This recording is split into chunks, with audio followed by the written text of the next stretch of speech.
네, 안녕하세요. 피부과 전문의 이지스킨입니다. 남자분들 면도 부위에 트러블로 고생하시는 분들 많으시죠? 유독 면도만 하면 턱이나 콧수염 부위가 가렵고 따가우면서 빨갛게 여드름처럼 올라오거나 심한 경우 노랗게 곰기도 하신다면 그것은 가성모낭염일 가능성이 높습니다. 가성모낭염이란 쉽게 설명드리면 면도 과정에서 정상적으로 잘리지 못한 수염이 내 피부를 찔러서 마치 나뭇가시가 내 피부에 박힌 것 같은 염증 반응을 유발하는 것입니다. 그래서 수염이 굵거나 곱슬이신 경우 아니면 면도 중에 힘을 줘서 잡아 뜯긴 수염이라든지 털이 자라는 방향과 반대로 밀린 경우에 이런 증상이 나타날 가능성이 높습니다. 사실 예전에는 이 가성모낭염의 치료로 면도 중단을 권고했습니다. 그런데 우리가 자연인이 아닌 이상 현실적으로 면도를 하루 이틀 쉬기도 어렵죠. 아마 이틀만 면도를 쉬어도 주변에서 너 무슨 일 있냐 이렇게 걱정을 할 거예요. 아무튼 우리에게 아주 반가운 소식은 최근에 나온 연구 결과들에 따르면 면도 횟수를 줄이지 않고도 면도 방법을 바꾸고 면도 전과 후에 처치를 잘 해주는 것만으로도 가성모낭염을 호전시킬 수 있다고 합니다.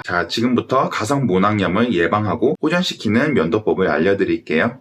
우선 면도 전에 하는 처치는 사실 특별한 것은 없고 면도 전에 따뜻한 물과 세안제를 이용해서 3에서 5분 정도 세안을 해주는 것입니다. 이게 별것 아닌 것 같지만 놀랍게도 이렇게만 해줘도 수염이 평소보다 부드러워져서 면도 후 잘린 수염이 내 피부를 더 파고들지 못하게 되고 세안제가 피부 상부의 각질을 제거해주면서 이미 피부를 파고들었던 수염들도 더 밖으로 쉽게 빠져나올 수 있게 된다고 합니다. 이렇게 면도 전 처치를 했으면 이제 면도를 해야겠죠? 이때 면도기 선택은 수동 면도기나 자동 면도기 어느 것이나 괜찮습니다. 다만 면도날이 무딘 경우는 수염이 제대로 밀리지 않고 잡아 뜯기기 때문에 면도날은 꼭 무뎌지기 전에 교체해 주셔야 합니다. 그리고 건식 면도는 좋지 않으니 꼭 쉐이빙 폼이나 쉐이빙 젤을 이용해 주세요. 면도 시에는 이 수염이 난 방향대로 결을 맞춰서 면도를 하셔야 합니다. 물론 수염 역방향으로 면도를 하면 조금 더 밀착되고 더 깔끔하게 밀린다는 걸 저도 알고 있습니다. 그렇지만 역방향 면도는 사실 모낭에 자극을 많이 주고 수염의 저항을 이기기 위해서 과도한 힘이 들어가기 때문에 이 모낭의 염증을 더 악화시킬 수 있습니다. 특히 면도기에 수염이 걸려서 힘을 줘서 당겨서 면도하는 것은 굉장히 잘못된 방법이고요. 만약 이런 증상이 나타난다면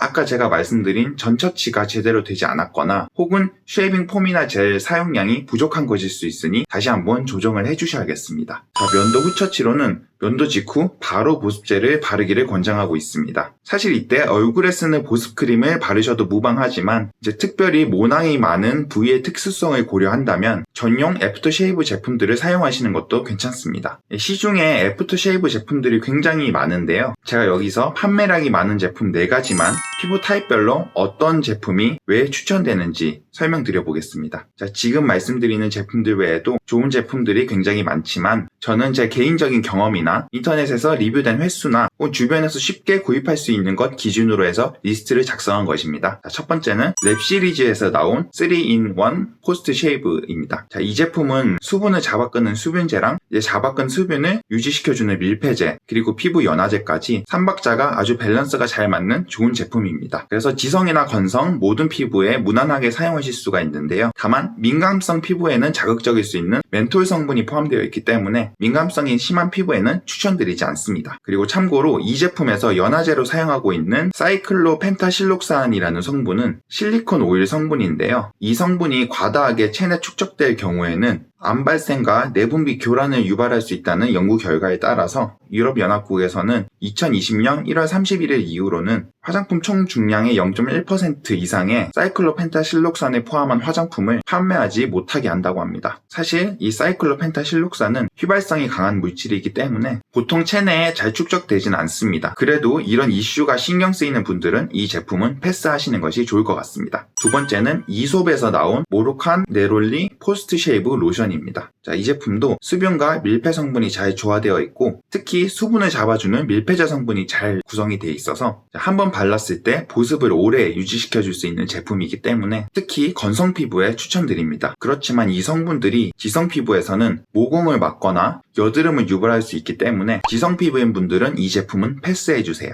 세 번째는 니베아 맨에서 나온 센서티브 포스트 쉐이브 밤입니다. 이 제품은 포함 성분이 13개로 다른 제품에 비해서 구성이 단순하고 보습 성분 위주로 구성된 제품입니다. 포함된 자극 성분이 거의 없고 기름지지 않아서 민감성 피부나 지성 피부인 분들에게 특히 추천드리고요. 이제 좀 단점으로는 이 제품의 향이 좀 남성의 향이라고 해야 되나요? 우리가 목욕탕에서 가끔 느낄 수 있는, 그래서 좀 나이가 어리신 분들은 호불호가 갈릴 수 있는 향입니다. 그래서 가능하면 구입 전에 테스트 한번 꼭 해보시고 구입하기를 권장해드리고요. 참고로 이 제품은 니베아 공식 판매처에서는 단종된 제품이고 아직 온오프라인 매장에서는 구입이 가능합니다. 자, 네 번째는 키엘에서 나온 포스트 쉐이브 리페어 젤입니다. 이 제품은 알로에 베라 잎과 옥수수 전분 같은 천연 성분이 주성분인 제품으로 굉장히 순해서 민감성 피부인 분들에게 추천드립니다. 그리고 비판텐 연고의 주성분으로도 잘 알려진 판테놀이 포함된 제품이기 때문에 면도로 인한 피부 미세상처 회복에도 도움이 되는 제품이라고 하겠습니다. 자, 지금까지 면도 전 그리고 면도 방법, 그 면도 후 처치에 대해서 모두 알아봤습니다. 물론 이미 모낭염증이 많이 진행된 상황이거나 혹은 수염 백선이라든지 지루성 피부염 같은 유사하게 보일 수 있는 다른 피부 질환인 경우에는 이 면도법의 변화만으로는 증상이 호전되지 않을 수 있습니다. 그래서 면도 방법과 전후 처치를 했음에도 쉽게 호전이 되지 않는 경우에는 정확한 진단과 치료를 위해서 피부과 방문하셔서 전문의 진료를 꼭 받으시고 적절한 처치를 받으시는 것을 권장드립니다.